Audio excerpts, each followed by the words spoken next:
자, 오늘은 2024년 11월 수능 수학 확률과 통계 23번 문제를 분석해 드리도록 하겠습니다. 자, 이제 확률과 통계 8문제 남았는데요. 빠르게 하나하나씩 좀 정리해서 수능 준비에 좀 만전을 좀 기하도록 하겠습니다. 사실 이제 기하 벡터하고 미적분 이쪽이 이제 주로 많이들 선택을 하고, 또 상대적으로 이제 확률과 통계는 상대적으로 봤을 때 조금 이제 쉬운 편에 속해요. 그래서 이제 확률과 통계를 좀 선택하는 학생들도 많기는 한데, 어찌됐든 간에 아무리 쉽다고 하더라도 수능 문제는 기본적으로 생각을 좀 많이 해봐야 되는 그런 문제들이기 때문에 하나하나씩 꼼꼼하게 좀 잘 풀어야 됩니다. 그리고 이제 이 2점짜리 문제 같은 경우는 이제 공식을 잘 활용해서 실수만 없으면은 충분히 맞춰낼 수 있는 그런 문제니까요. 어쨌든 기본적인 것들, 이런 것들은 반드시 숙지하고, 공식 같은 거는 절대적으로 잊어먹어서는 안 됩니다. 공식을 잊어먹으면은 이렇게 아무리 쉬운 문제도 풀 수가 없는 거니까. 그리고 이제 문제 풀다가 공식이 막힐 때가 있어요. 그럴 경우에는 이제 어떤 식으로 또 기억을 되살릴 수 있는지, 그런 것도 좀 제가 말씀을 드리도록 하겠습니다. 자, 23번부터 한번 풀어볼까요? 다항식 x 세제곱 플러스 2의 5승의 전개식에서 x 6승의 개수를 구해라. x 6승의 개수를 구해라. 이 얘기죠, 그렇죠? 40에서 80까지 나왔죠. 우리가 이제 이거 다항식에서 차수라든지 개수 구하는 공식이 이거잖아요, 그렇죠? 일단은 이제 5승이니까 컨비네이션 5, 그렇죠?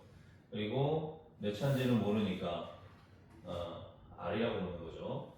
그리고 이제 x 세제곱이 앞에 있으니까 x 세제곱부터 계산을 해볼게요. x 세제곱에 5 빼기 R승이죠. 그렇죠? 5 빼기 R승. 그리고 2의 R승이 됩니다. 요게 우리가 이제 알고 있는 공식이죠. 그렇죠? 근데 이제 이런 걸 또 이렇게 또 바꿀 수도 있어요. 2를 앞에 놓고 얘가 이제 5 빼기 R승이 되는 거죠. 그리고 X에 X 3승에 여기는 이제 얘가 R승이 되는 거죠. 그렇죠? 이렇게 그렇죠? 근데 뭐 어떤 식으로 풀어도 상관은 없습니다. 근데 이제 이 공식이 조금 이제 헷갈리는 이유가 5 빼기 R, 5 빼기 R을 할 때 그냥 R부터 해야 되는지 아니면 그냥 5 빼기 R부터 해야 되는지, 그게 좀 헷갈릴 수가 있어요. 근데 지금 여기서도 보는 것처럼 순서만 지금 바꿔놓으면은 상관은 없는 거죠, 그렇죠? x 세제곱이 5 빼기 R승, 그렇죠? x 세제곱의 R승, 그렇죠? 이런 식으로 이제 서로 이제 바꿔놓으면은 그 푸는데 크게 이제 지장이 있는 건 아니거든요. 자, 그 다음에 이제 또 우리가 기억을 해야 될 게, 어쨌든 이 간단한 걸 좀 한번 생각해 보시면 돼요. x 플러스 2 제곱 이렇게 되면 어떻게 돼요?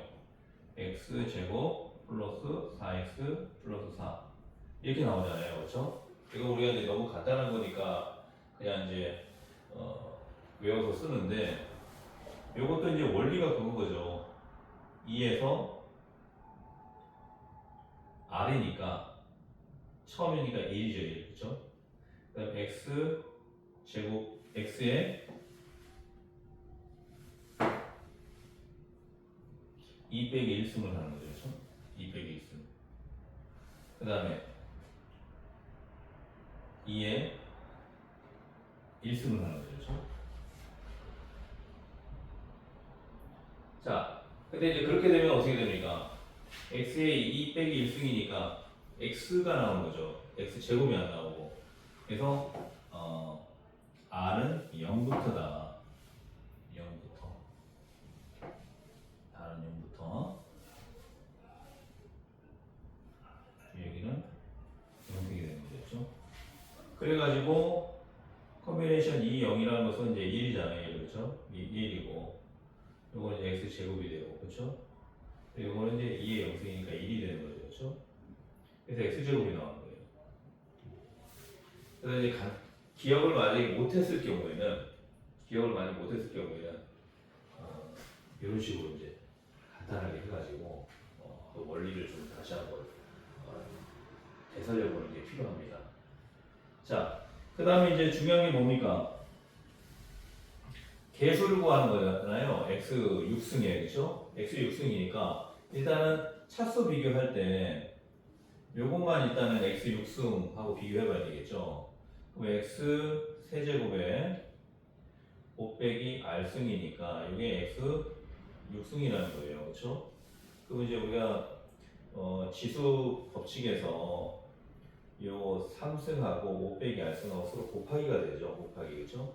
쉽게 말해 이렇게 된단 말이에요. 지수끼리 일단 보면은. 그렇죠? 요게 6이라는 거예요. 그렇죠? 그러면 3 우변으로 이제 넘어가면 나누기가 되죠. 그래서 5 빼기 r은 6을 3으로 나누니까 2가 되죠. 그렇죠? 그 다음에 이제 요 r하고 2하고 서로 자리 바꿈하면은 r은 5 빼기 2가 돼서 3이 되는 거죠. 3. 그래서 r이 3일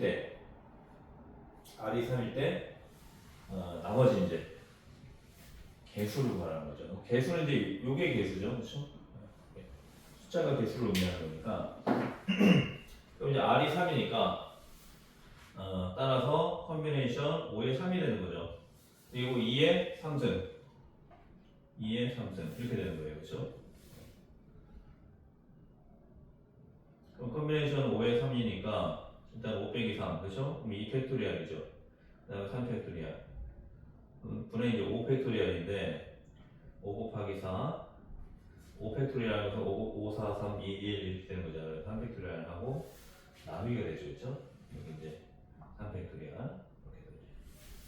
그리고 2 팩토리얼은 2 곱하기 1이니까 2하고 4 서로 약분해서 5, 2, 10 이렇게 되죠. 그렇죠?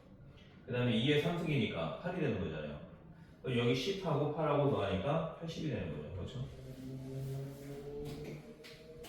그래서 이제 답이 5번이고요. 그렇게 어려운 문제는 아니지만 저 역시도 마찬가지지만 이게 5 빼기 r인지 그냥 r인지 좀 헷갈릴 때가 있어요. 종종 그런 것들만 좀 헷갈리지 않도록 연습을 좀 하시고 그 다음에 이제 여기서는 이제 보세요. 만약에 이걸로 적용을 했다. 이제 답은 똑같이 나오는데 한번 볼게요. 3r이잖아요. 3r이 6이니까 r은 2가 되는 거죠. 여기가. 그렇죠? 여기서는 r이 2가 되기 때문에 컨비네이션 5의 2. 그렇죠? 그 다음에 5 빼기 2니까 3이죠. 2의 3승. 그렇죠? 이렇게 나옵니다. 그럼 이제 컨비네이션 5의 2나 컨비네이션 5의 3이나 똑같은 값이에요. 계산하면은 5 빼기 2니까 3팩토리얼이죠. 그렇죠? 그 다음에 2팩토리얼. 그 다음에 5팩토리얼. 5팩토리얼은 5 곱하기 4 곱하기 3팩토리얼 이렇게 되는 거니까 약분되고 그렇죠? 5하고 4하고 2 약분되고 그렇죠? 그 다음에 2의 3승이니까 8. 그래서 답은 똑같이 80이 나오는데 어찌됐든 간에 이제 항상 기본적으로 이제 그 x가 항상 이제 앞에 나오면서 문제를 푸는 게 조금 이제 우리가 일반적으로 봤을 때 조금 더 안정적으로 보이죠, 그렇죠? 어찌됐든 간에 이런 식으로 풀든 이런 식으로 풀든 편한 식으로 이제 풀면 되고 적어도 실수만 하지 않으면 됩니다. 우리가 이제 이 어려운 문제를 풀기 위해서 쉬운 문제를 최대한 시간을 전략해서 풀어야 되거든요. 그렇게 해서 전략해서 풀다 보면 또 실수가 나올 수가 있어요. 그래서 어쨌든 이제 뭐 꼼꼼하게 실수 없이 신속하게 풀어내는 것이 이제 가장 중요하긴 한데 또 사람인지라 긴장하고 또 그러면은 어이없는 실수라는 게 항상 나옵니다. 그래서 이 만점이라는 게 그렇게 쉽게 나오는 게 아니죠, 그렇죠?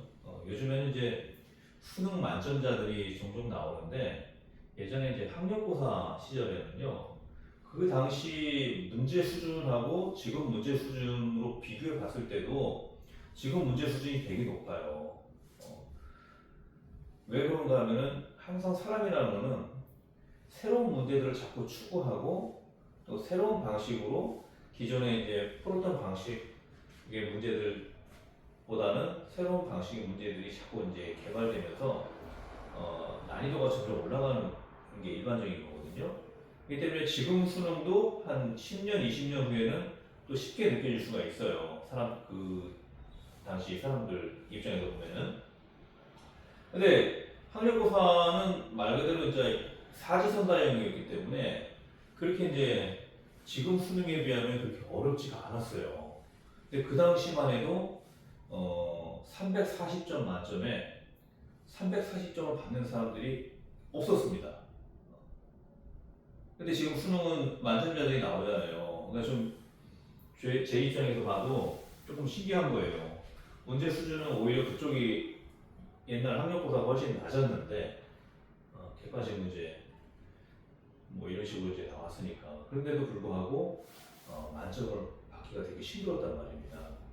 그런 이제 예전보다 좀 문제 수가 많기도 하고 또 시간적인 부분들도 있고 어쨌든 지금은 이제 예전에 비하면 이제 공부 수준이 많이 높아졌지만 어쨌든 실수하면 안 된다. 무조건 다 맞추고 가야 된다.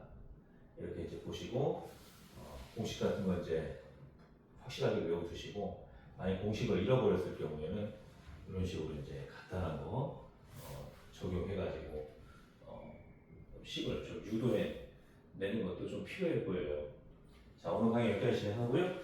또 내일 또 새로운 내용으로 찾아뵙도록 하겠습니다. 고맙습니다.